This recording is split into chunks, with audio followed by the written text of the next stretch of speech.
ஜீவநீரோடை ஊழியங்கள் வழங்கும் இதயத்திற்கு இன்று ஒரு சிந்தனை.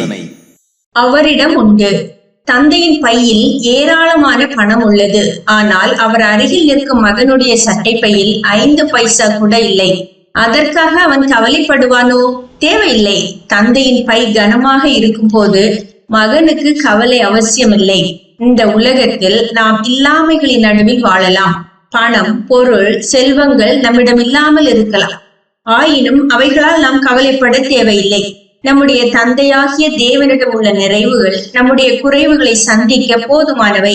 பல நேரங்களில் நம்முடைய இல்லாமைகளை எண்ணி எண்ணி நாம் வருந்துகின்றோமே அன்றி நமக்காக எல்லாவற்றையும் தாராளமாக வைத்திருக்கும் தேவனை நாம் விசுவாசத்தோடு நோக்கி பார்ப்பதில்லை. வனாந்தரத்தில் பயணம் செய்த இஸ்ரவேலர்களிடம் எதுவுமே இருக்கவில்லை. ஆனால் எல்லாவற்றையும் நிறைவாக வைத்திருக்கும் தேவன் அவர்களோடு இருந்தபடியால் அவர்களுக்கு எதுவும் குறைவுபட்டு போகவில்லை. தேவன் நம்முடைய களஞ்சியங்களை எல்லாம் நிரப்பினால்தான் நிறைவும் ஆசீர்வாதமும் என்று எண்ணக்கூடாது. தேவனுடைய களஞ்சியங்களில் நமக்காக வைக்கப்பட்டுள்ள நன்மைகளை குறித்த வெளிப்பாடு நமக்கு கிடைக்க வேண்டும். அதுவே பெரிய ஆசீர்வாதம்.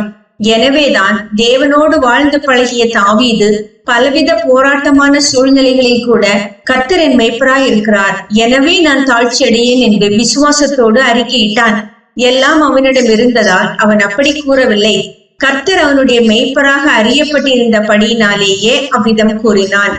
அந்த மேய்ப்பர் தன்னோடு இருந்ததால் தன் தேவைகளை அவர் சந்திப்பார் என்ற நிச்சயம் அவனுக்கு இருந்தது. அன்றன்றுள்ள தேவைகளை அளித்திட தேவன் உண்மை உள்ளவர். எனவே நம்முடைய குறைவுகளை கணக்கிட்டு நாளைய தேவைகளுக்காக கலங்க தேவையில்லை.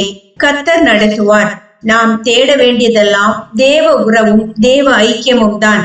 அவருடைய உறவின் பாதையில் நாம் கவனமாக நடக்கும் போது அந்த உறவின் விளைவாக நம்முடைய தேவைகள் யாவும் உரிய விதமாக சந்திக்கப்படும் என்பது நிச்சயம். தேவன் நம்மோடு இருக்கும் போது அவருடைய நன்மைகள் நம்மிடம் குறைவுபடாது. சிந்தனைக்கு, இறைவனை குறித்த நினைவுகள் உள்ளத்தில் இருந்தால் உலகத்தை குறித்த கவலைகள் உன்னை வருத்துவதில்லை.